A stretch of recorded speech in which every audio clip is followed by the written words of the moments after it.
اعوذ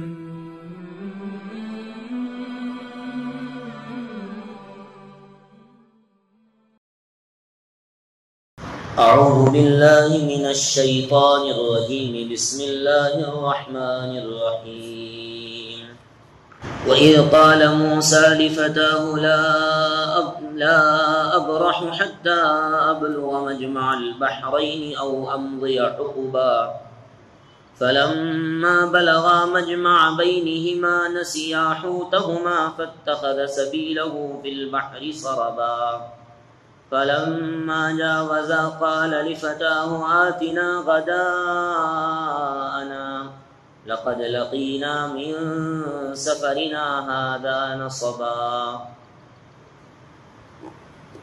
صدق اللہ العظیم۔ اللہ رب العزت والجلال کے نام نامی سے شروع کرتا ہوں جو بے حد مہربان نہایت رحم والا ہے۔ اور وہ واقعہ یاد کرو جب موسیٰ علیہ السلام نے اپنے خادم سے کہا کہ جب تک میں دو دریاؤں کے ملنے کی جگہ یعنی سنگم نہ پہنچ جاؤں رکنے والا نہیں، خواہ برسوں چلتا رہوں۔ پس جب وہ دو دریاؤں کے سنگم پر پہنچے تو اپنی مچھلی بھول گئے، تو اس نے دریا میں سرنگ کی طرح اپنا راستہ بنا لیا۔ پھر جب آگے چلے تو موسیٰ علیہ السلام نے اپنے خادم سے کہا ہمارا ناشتہ لاؤ، ہم کو اس سفر سے بہت تکان ہو گئی ہے۔ اس نے کہا کیا آپ نے نہیں دیکھا کہ جب ہم نے پتھر کے پاس آرام کیا تھا تو میں مچھلی وہیں بھول گیا اور مجھے آپ سے اس کا ذکر کرنا شیطان نے بھلا دیا اور اس مچھلی نے عجب طرح سے دریا میں اپنا راستہ بنا لیا۔ سورۃ الکہف کی تقریباً 3-4 آیتیں میں نے تلاوت کی ہیں اور اس کا ترجمہ پیش کیا۔ ان آیات میں اللہ تعالیٰ نے قرآن مجید کا ایک بڑا دلچسپ قصہ بیان فرمایا ہے۔ حضرت موسیٰ اور حضرت خضر علیہ السلام، اور آج کا یہ جو قصہ ہے، یہ کہانی اور یہ اسٹوری ہے، وہ انتہائی قرآن مجید کے بہت اہم واقعات میں سے مانا جاتا ہے، اور اس کے اندر اللہ تعالیٰ نے بڑے اسباق پوشیدہ رکھے ہیں۔ پہلی بات تو یہ کہ اس واقعے کا آغاز یوں ہوا کہ حضرت موسیٰ علیہ السلام اپنی قوم کو وعظ اور نصیحت فرما رہے تھے، تو وعظ نصیحت کے درمیان ان سے ایک آدمی نے سوال کیا کہ بتاؤ اس وقت میں روئے زمین پر سب سے زیادہ علم والا کون ہے؟ روئے زمین پر آپ پوری توجہ سے اس واقعے کو سنیے، پورا دماغ اس واقعے پہ لگائیے، انشاءاللہ بہت فائدہ ہوگا۔ اس روئے زمین پر سب سے زیادہ علم والا کون ہے؟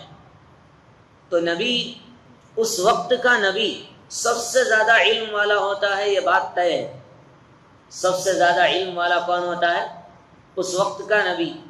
حضرت موسیٰ علیہ السلام اس وقت کے جلیل القدر پیغمبر تھے، رسول تھے، اللہ کی طرف سے بھیجے گئے، تو انہوں نے جواب دیا کہ اس وقت کا روئے زمین پر سب سے زیادہ علم والا میں ہوں، اور ان کی بات غلط نہیں تھی، لیکن اللہ تعالیٰ نے اپنے نبی کو ایک سبق سکھانا چاہا، اور اس کے بعد اللہ تعالیٰ نے حضرت موسیٰ علیہ السلام کی جانب وحی کی، نہیں موسیٰ، تم روئے زمین پر اس وقت سب سے زیادہ علم والے نہیں ہو، تم سے بھی زیادہ علم والے لوگ روئے زمین پہ موجود ہیں۔ تو حضرت موسیٰ علیہ السلام نے کہا کیا یہ سچ بات ہے کہ مجھ سے بھی زیادہ علم والا اس دنیا میں موجود ہے؟ تو پھر میں اس سے ملاقات کرنے کا خواہش مند ہوں، میں ان سے ملنا چاہوں گا اور ان سے کچھ علم سیکھنا چاہوں گا۔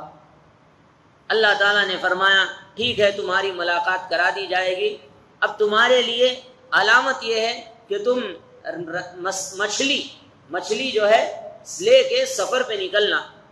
اب جہاں وہ مچھلی اللہ کی قدرت سے زندہ ہو کے پانی میں چلنے لگے، اسی جگہ پر اس علم والے سے تمہاری ملاقات ہوگی، اسی جگہ پر اس علم والے سے کیا ہوگی؟ تمہاری ملاقات ہوگی۔ حضرت موسیٰ علیہ السلام کے خادم تھے حضرت یوشع بن نون، حضرت یوشع بن نون، یہاں پہ جو تذکرہ ہوا ہے، حضرت موسیٰ علیہ السلام نے اپنے خادم سے کہا کہ جب تک میں دو دریاؤں کے ملنے کی جگہ نہ پہنچ جاؤں رکنے والا نہیں ہوں۔ خادم سے کون مراد ہے؟ حضرت یوشع بن نون مراد ہیں۔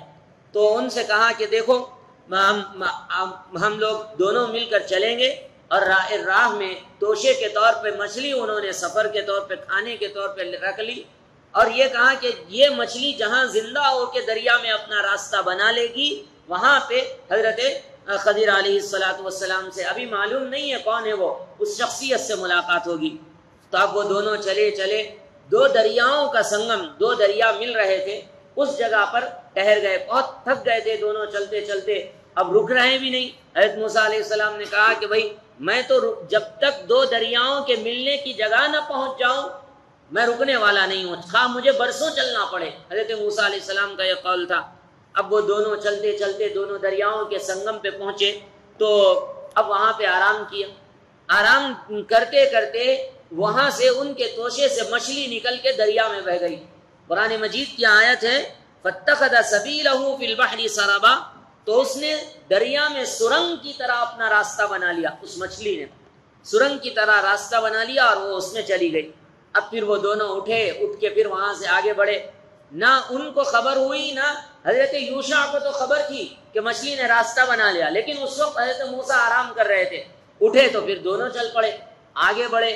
تو آگے بڑھنے کے بعد پھر انہوں نے کہا نہیں بہت بھوک لگی ہے، اب ہم کھانا کھائیں گے۔ حضرت موسیٰ علیہ السلام نے کہا لاؤ توشہ لاؤ، تو حضرت یوشع نے کہا ارے جو مچھلی تھی وہ ہم جو لے کے چلے تھے وہ تو نکل کے پانی میں بہہ گئی، آج سے تذکرہ کرنا شیطان نے بھلا دیا۔ یہاں قرآن مجید کی آیت دیکھیں فَإِنِّي نَسِيتُ الْحُوتَ، میں مچھلی وہیں بھول گیا، وَمَا أَنسَانِيهُ إِلَّا الشَّيْطَانُ، اور مجھے آپ سے اس کا ذکر کرنا شیطان نے بھلا دیا۔ قرآن مجید لفظ لفظ کی وضاحت کر رہا ہے، اس واقعے کی لفظ لفظ کی وضاحت کر رہا ہے۔ تو حضرت موسیٰ علیہ السلام نے کہا ارے نہیں پیچھے واپس پلٹنا پڑے گا، اسی جگہ پہ ملاقات ہوگی۔ تو دونوں حضرت موسیٰ علیہ السلام حضرت یوشع دونوں واپس آئے۔ واپس آنے کے بعد وہاں پہ ایک شخصیت بیٹھی ہوئی تھی حضرت خضر علیہ السلام کی، اب ان کے بارے میں اختلاف ہے وہ نبی ہیں نہیں ہیں، اللہ کے مقرب بندے ہیں، ان کو موت آئی نہیں آئی، بہت مفسرین کے درمیان محدثین کے درمیان ایک لمبا اختلاف ہے، ہم اس کا تذکرہ یہاں نہیں کریں گے۔ تو حضرت خضر علیہ السلام کے پاس جو ہے وہ ملاقات ہوئی۔ ملاقات ہونے کے بعد حضرت خضر علیہ السلام نے ان سے کہا کہ اللہ نے آپ کو علم اپنی رحمت سے علم سے مالا مال کیا ہے، اور مجھے اگر آپ اجازت دیں تو میں آپ کے ساتھ رہنا چاہوں گا علم سیکھنے کے لیے۔ قال له موسیٰ علیہ السلام نے کہا هل اتبعك على ان تعلمني مما علمت رشدا، آپ اجازت دیں تو آپ کے ساتھ رہوں بشرطے کہ جو مفید علم آپ کو سکھلایا گیا ہے اس میں سے کچھ مجھ کو بھی مل جائے، کچھ میں بھی سیکھ لوں۔ حضرت خضر نے جواب دیا نہیں تم میرے ساتھ رہ نہیں سکو گے، صبر نہیں کر سکو گے، انک لن تستطیع معی صبرا، میرے ساتھ تم صبر نہیں کر سکو گے۔ تو حضرت موسیٰ علیہ السلام نے کہا نہیں میں صبر کر لوں گا، لیکن میں آپ کے ساتھ ہی رہوں گا اور علم سیکھوں گا۔ تو انہوں نے وعدہ لے لیا، دیکھو کچھ بولنا نہیں ہے، میری حرکت پہ تم کو خاموش رہنا ہے، کیا نہیں کرنا ہے، کسی بھی قسم کی کوئی بات نہیں کرنی ہے۔ تو حضرت یہاں پہ تھوڑی سی ملاقات ہوئی، سلام جواب ہونے کے بعد یہ تفصیل ہوئی۔ اب اس کے بعد حضرت موسیٰ نے جواب دے دیا ستجدنی انشاءاللہ صابرا، آپ مجھے صبر کرنے والا پائیں گے، ولا اعصی لک امرا، میں آپ کی خلاف ورزی نہیں کروں گا، بس آپ مجھے اپنے ساتھ رکھ لیجئے، ٹھیک ہے۔ تو انہوں نے کہا کہ بھائی شرط یہ ہے کہ تم کسی بھی چیز کے بارے میں نہیں پوچھنا۔ قال فإن اتبعتنی، اگر تم میرے ساتھ رہنا چاہتے ہو، فلا تسألنی عن شیء، کسی بھی شے کے بارے میں کچھ نہ پوچھنا، حتی احدث لک منہ ذکرا، یہاں تک کہ میں خود ہی تم کو نہ بتا دوں، اگر میں بتا دوں تو ٹھیک ہے، جب تک میں کچھ نہ بولوں اس وقت تک تمہیں کیا کرنے کی اجازت نہیں ہے، پوچھنے کی اجازت نہیں ہے۔ دونوں سفر پہ نکل پڑے۔ دونوں پہلے کشتی پہ سوار ہوئے. وہ لوگ حضرت خضر علیہ السلام کو جانتے تھے. کشتی میں بیٹھتے ہی انہوں نے استقبال کیا اور کرایہ تک نہیں لیا دونوں سے. اب دونوں سفر پہ چل پڑے. راستے میں حضرت خضر علیہ السلام نے ایک لکڑی لی اور اس کشتی میں سوراخ کر دیا. حضرت موسیٰ علیہ السلام تھوڑے سے طیش میں آ گئے. یہ لوگوں نے آپ کے ساتھ ہمدردی کا معاملہ کیا, آپ سے کرایہ تک نہیں لیا, آپ ان کی کشتی ہی میں چھید کر دیا آپ نے. تو حضرت خضر علیہ السلام نے کہا, میں نے کہا تھا آپ سے کہ تم میرے ساتھ صبر نہیں کر سکو گے. پھر حضرت موسیٰ علیہ السلام نے معذرت کی, نہیں میں اب نہیں کروں گا, اب آگے بڑھتے ہیں. اب وہ دونوں آگے بڑھے. پھر آگے بڑھنے کے بعد اس کشتی سے اترے, وہاں پہ ایک بستی میں داخل ہوئے. وہاں پہ ایک چھوٹا بچہ کھیل رہا تھا. حضرت موسیٰ علیہ السلام تھی اور حضرت خضر ساتھ تھے. حضرت خضر نے اس لڑکے کو قتل کر دیا, چھوٹے بچے کو. تو حضرت موسیٰ علیہ السلام کو پھر تھوڑا سا ایک طرح کی دل میں بے چینی ہوئی. چھوٹا بچہ, اس کی نہ کوئی غلطی کچھ نہیں, آپ نے اس کو قتل کر دیا.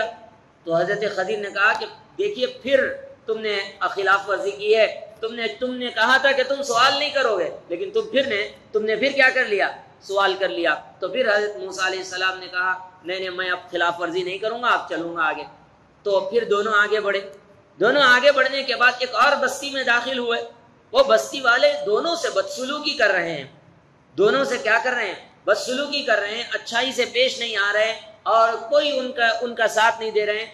حتیٰ کہ قرآن مجید میں مختصر کرنے لگا ہوں, آیات کی تفسیر میں لکھا ہوا ہے کہ ان سے کھانے تک نہیں پوچھا. ان کے لیے اب کسی چیز کا کوئی مسئلہ, کوئی ان کے ساتھ ہمدردی کا معاملہ نہیں کیا. تو لیکن وہاں پہ ایک دیوار گر رہی تھی. حضرت خضر علیہ السلام نے دیوار کو صحیح کر دیا. حضرت موسیٰ علیہ السلام دیوار صحیح کر کے وہ خاموشی سے جانے لگے. پھر سوال ہوا کہ یہ لوگ جو ہے آپ کے ساتھ ہمدردی نہیں کر رہے ہیں, آپ جو ہے دیوار صحیح کر دی, کم سے کم اجرت تو لے لیتے, 4 پیسے لے لیتے, ہم لوگ کیا کر لیتے, کھانا وغیرہ کھا لیتے. حضرت خضر علیہ السلام نے کہا نہیں اب بس, اب سفر یہاں پہ ہمارا ختم ہوتا ہے. آپ نے تیسری مرتبہ خلاف ورزی کر دی, اب یہاں پہ سفر کا اختتام ہوتا ہے. پھر اس کے بعد انہوں نے تینوں واقعات کی علت بیان فرمائی. پہلے جب کشتی میں نے سوراخ کیا, آگے چل کے یہ کشتی والے ایک ایسے علاقے میں پہنچنے والے تھے کہ وہاں کا بادشاہ ظالم تھا اور وہ اچھی کشتیوں کو غصب کر لیتا تھا, لوگوں سے چھین لیتا تھا. میں نے کشتی میں عیب پیدا کر دیا اس لیے کہ ان لوگوں کا رزق متاثر نہ ہو, ان لوگوں کو ان کی روزی متاثر نہ ہو. بادشاہ اب ان کی کشتی نہیں لے گا, یہ لوگ جو ہے اپنا سفر جاری رکھ سکیں گے, رزق حاصل کر سکیں گے. یہ پہلا واقعہ تھا اور اس کی حکمت یہ تھی. پھر حضرت موسیٰ علیہ السلام نے پوچھا بچے کو قتل کیوں کیا آپ نے؟ تو فرمایا یہ اپنے والدین کے لیے بڑا ہو کر انتہائی نافرمان بننے والا تھا, بہت ستانے والا تھا, اور اس کے بعد اللہ تعالیٰ ان کو نیک اولاد دینے والے تھے. تو اس لیے میں نے اس بچے کو جو والدین پر ظلم کر کے اپنی آخرت خراب کرنا چاہ رہا تھا, میں نے اس کا کام ہی تمام کر دیا. پھر اس کے بعد کہا اچھا یہ بھی ٹھیک ہے, یہ بتاؤ کہ وہ دیوار کیوں صحیح کر دی جبکہ یہ لوگ آپ کے ساتھ اچھائی سے معاملہ, اچھائی کے ساتھ پیش نہیں آئے؟ تو فرمایا کہ دراصل اس دیوار کے نیچے خزانہ موجود تھا جو ان کے والدین نے ان کی اولاد کے لیے, یتیم بچوں کے لیے چھپا کے رکھا تھا. اگر دیوار گر جاتی تو وہ خزانہ لوگوں کو دکھ جاتا اور وہ یتیم بچوں کا مال ختم ہو جاتا. اب جو ہے اس لیے میں نے ان کی دیوار صحیح کر دی تاکہ جب وہ بڑے ہوں تو وہ خزانہ لیں اور دوسرے لوگ ان کے خزانے پر قابض نہ ہوں. یہ واقعہ حضرت خضر علیہ السلام نے حضرت موسیٰ سے بیان کیا. اس واقعے, یہاں پہ واقعے کا اختتام ہوتا ہے. اس واقعے سے چند چیزوں کا سبق ملتا ہے. پہلے تو یہ کہ اللہ کو یہ ادا پسند نہیں آئی کہ یہ کہا جائے کہ میں سب سے زیادہ علم والا ہوں. ہر چیز میں اللہ کی طرف نسبت کرنی ہے. سب سے زیادہ علم والا کون ہے؟ اللہ ہے. اللہ تعالیٰ نے فرمایا وَفَوْقَ كُلِّ ذِي عِلْمٍ عَلِيمٍ. ہر جاننے والے پر ایک جاننے والا ہوتا ہے, ہر جاننے والے پر ایک جاننے والا. اس لیے یہ دعویٰ کرنا کہ میں ہی سب سے بڑا عالم ہوں, مجھ سے بڑا اور کوئی نہیں ہے, یہ محض ایک آدمی, وہ تو جلیل القدر نبی ہے, نبی کا تذکرہ نہیں ہو رہا. ہم اور آپ کی اب بات چل رہی ہے, نتیجے پہ گفتگو ہو رہی. اگر کوئی انسان یہ دعویٰ کرتا ہے کہ میں ہی سب سے بڑا عالم ہوں تو محض جہالت کے سوا اور کچھ نہیں. یہ دعویٰ کبھی نہیں ہونا چاہیے. پہلا سبق۔ دوسرا سبق، حضرت موسیٰ علیہ السلام کی تڑپ، نبی ہیں، جلیل القدر نبی ہیں، لیکن اللہ نے بتا دیا دیکھو تم سے زیادہ علم والا ہے، تو وہ اس عمر میں بھی ان کے ساتھ لگ گئے، علم سیکھا۔ اور پھر حضرت موسیٰ علیہ السلام کے اور حضرت موسیٰ علیہ السلام راہ میں سفر میں رہے، اور حضرت خضر علیہ السلام نے حکمتیں بیان فرمائیں۔ تو اللہ تعالیٰ اصل حکمتوں کو جانتا ہے۔ اللہ تعالیٰ کیا کرتے ہیں، اس لیے بعض چیزیں ہم کو سمجھ میں نہیں آتی کہ کیوں ہو رہی ہے، تو اس کو چھوڑ دیا جائے، ہونے دیا جائے، اللہ بہتر کرتا ہے۔ قرآن مجید میں اللہ تعالیٰ ارشاد فرما رہے ہیں عسیٰ ان تکرہوا شیئا وہو خیر لکم، تم بعض مرتبہ بعض چیزوں کو ناپسند کرتے ہو، وہ تمہارے حق میں خیر ہوتا ہے، اور بعض چیزوں کو تم پسند کرتے ہو اور وہ تمہارے حق میں شر ہوتی ہے۔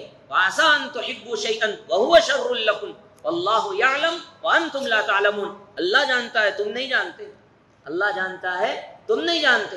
اس لیے اللہ کی طرف سے جو واقعات ہوئے اس پر صبر کر کے، اللہ کی ذات کا بھروسہ کر کے زندگی کو گزارنا چاہیے، اور علم اللہ سے ہمیشہ علم نافع مانگنا چاہیے۔ اللہ پاک ہمیں علم نافع نصیب فرمائیں، عمل صالح کی توفیق سے مالا مال فرمائیں، اور قرآن مجید کے ان واقعات سے سبق حاصل کرنے، قرآن مجید پڑھنے، اس کو سمجھنے کی اللہ پاک ہمیں توفیق عطا فرمائیں۔ آمین یا رب العالمین۔ وصلی اللہ تعالی علی سید المرسلین محمد وآلہ وصحبہ اجمعین۔ سبحان ربک رب العزت عما یصفون وسلام علی المرسلین والحمد للہ رب العالمین۔